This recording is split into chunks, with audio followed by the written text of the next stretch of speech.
going on, everybody? This is the 13th episode of the Ear to the Canvas podcast. I just want to thank everybody who's been listening so far. I really appreciate the support, and I hope that you guys continue to listen. Gonna have guests on in a week or two. I do promise that. We got great fights coming up, though, this Saturday.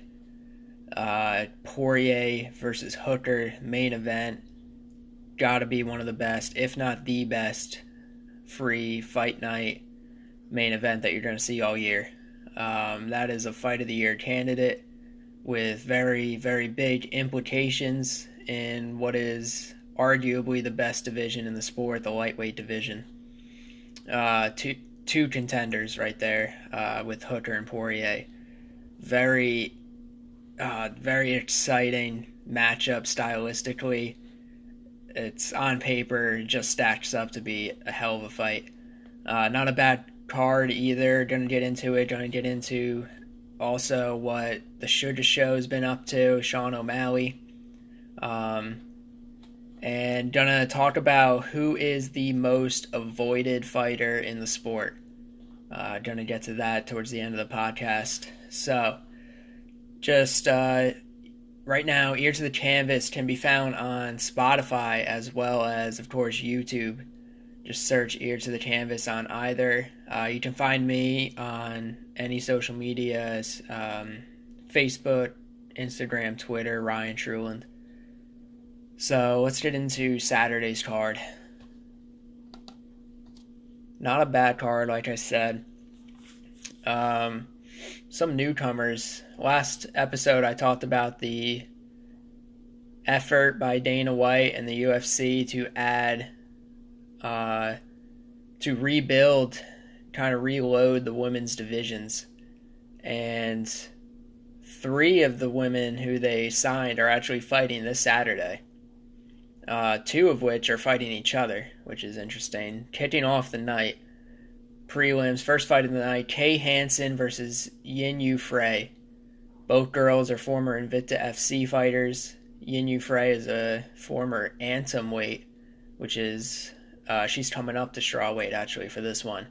Kay Hansen, I believe, is a natural strawweight.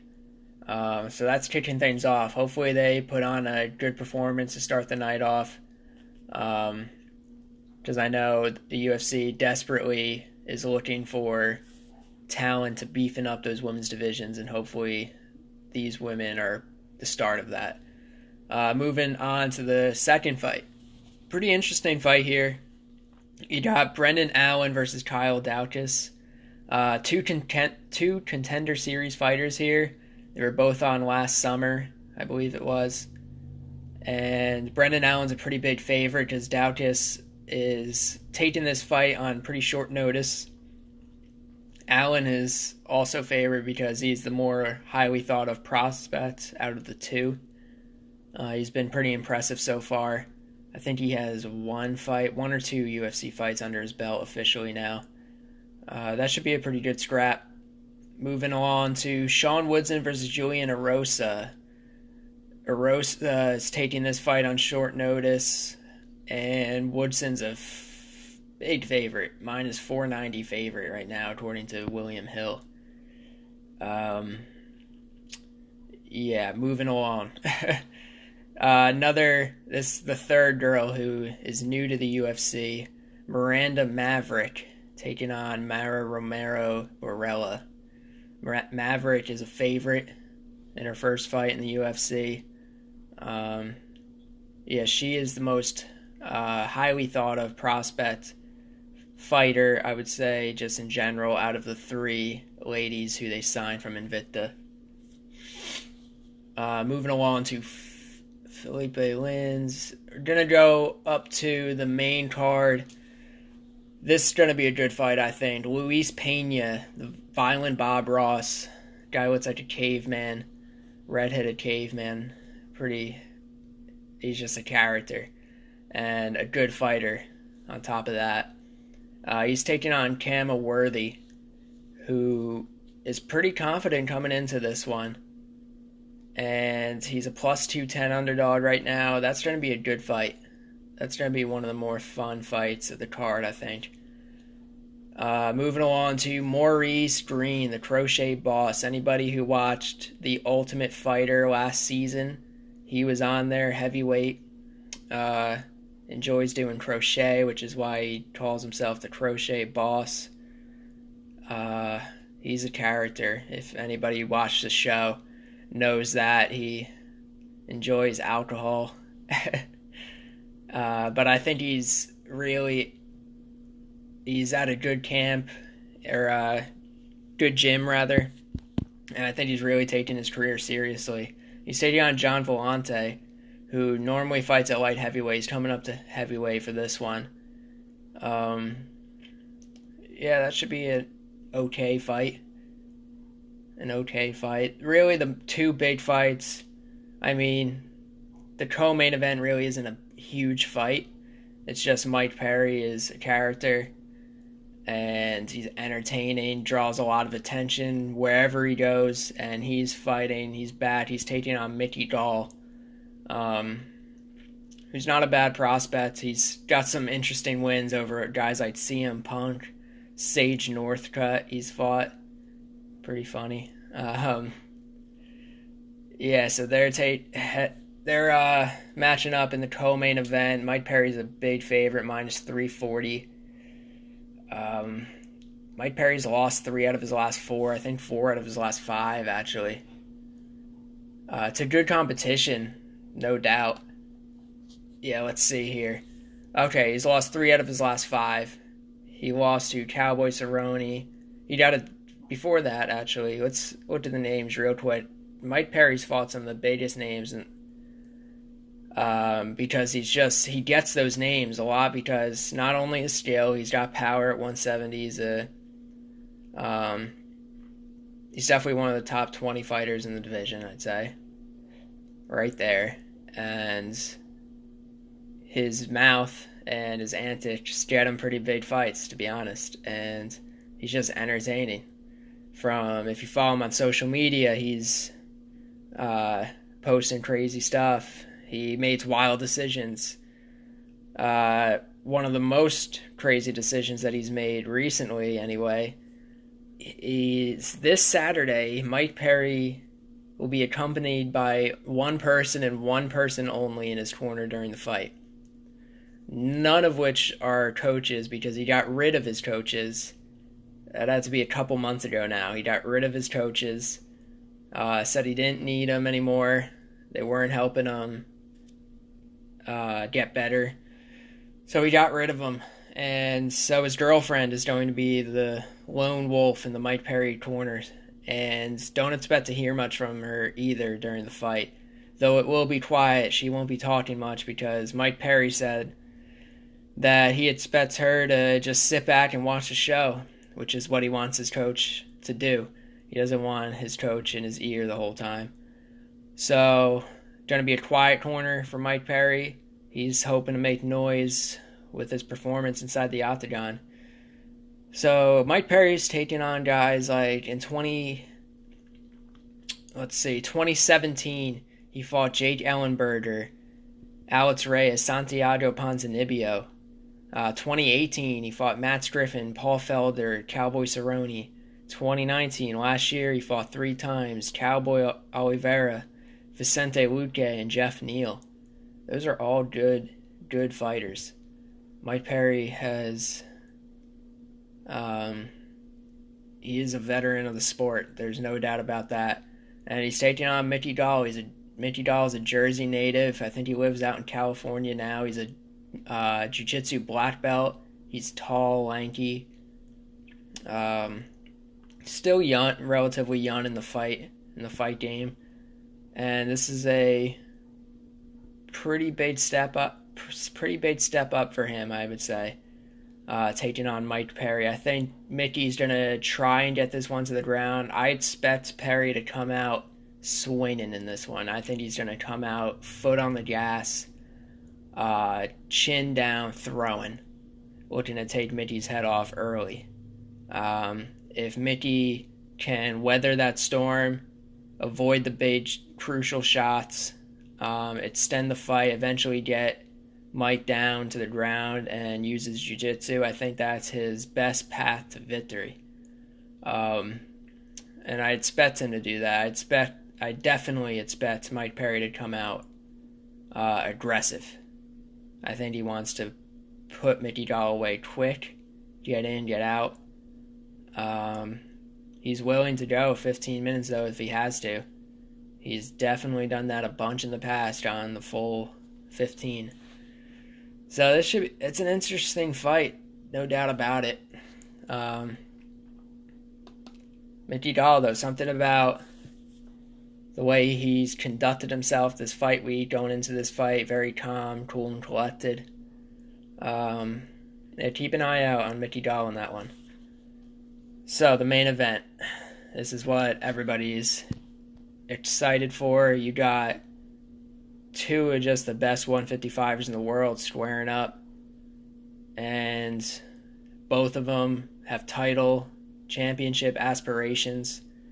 Poirier wants his rematch with Khabib, or he wants just another chance to beat Justin Gaethje again. Hooker has continued to climb up the ranks. He wants to be the newest champion out of City Kickboxing and in New Zealand. Very, very prestigious gym over there. Seriously, they got Israel Adesanya, middleweight champ, Volkanovski, featherweight champ, and Hooker's looking to be the third champ out of there. And I truly do believe whoever wins this fight definitely has, even Hooker, has a case to fight for the belt next. So stylistically, let's look at this fight, break it down a little bit stylistically before we get into the implications of the fight, because there are heavy implications in this main event. So on paper, like I said, this matches up to be one hell of a fight. Top 10 fight of the year contender on paper, without a doubt. A lot of people circle this one on their calendars, and for good reason. You got Dustin Poirier, first fight back after losing pretty convincingly to Khabib in the title shot. I think you're going to have the most motivated Dustin Poirier that we've ever seen, which is scary. And then you got Dan Hooker, who's going to be very motivated as well. This is his biggest fight of his career. This isn't Dustin's biggest fight. It's one of them, but it's not his biggest.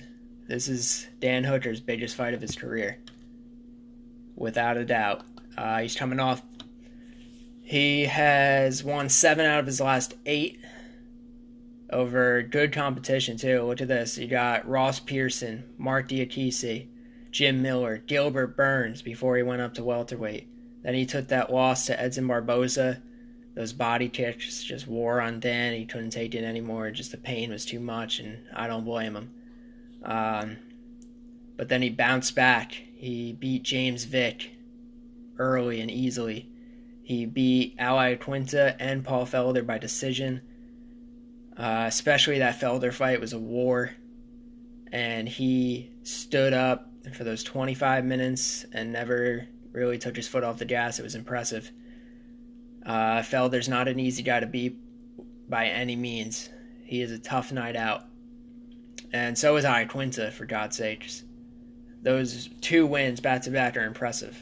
And if he adds Dustin Poirier to that list, whew. So you got 2 very motivated fighters and guys who I think are looking at this fight as the fight that will get them a chance at the championship. So I think Dan Hooker is going to come out, use his length, use his unorthodox just style in general. He is truly a master at using the 8 limbs. His knees, his elbows are very, very dangerous, and he uses them in pretty much every fight. So I expect him to use his reach,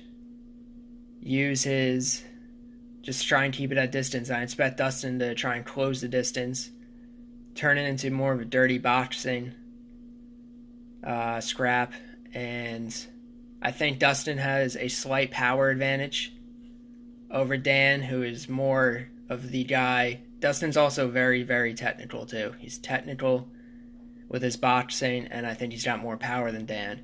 Dan is very technical as well. He's more, though, the touch, just keep volume guy. So I think it's going to be more of a volume effort from Dan, and I think it's going to be more of a pick your spots to close the distance, counter, explode for Dustin.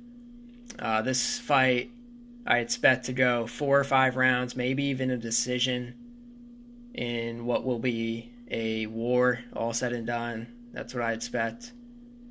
Very, very close, though. Very close. Betting on this fight is tough. Dustin's a slight favorite, but that's a tough bet. Yeah, I expect this one to go 4 or 5 rounds at least. And they're just going to wear on each other. Definitely going to be bruised and bloody, I think, at the end of this one.